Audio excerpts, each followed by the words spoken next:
Og ég, reyni að koma inn með gleðina og koma inn með léttleikan. Því að það ekkert sem vinnur eins mikið áfallastreitur öskun eins og koma með gleðina.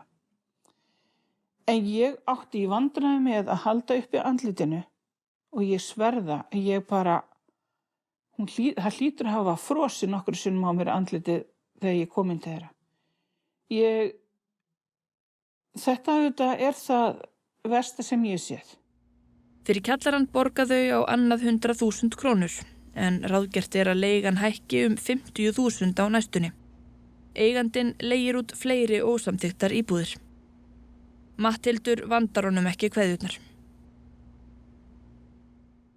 Það til fólk sem ég vil aldrei sjá.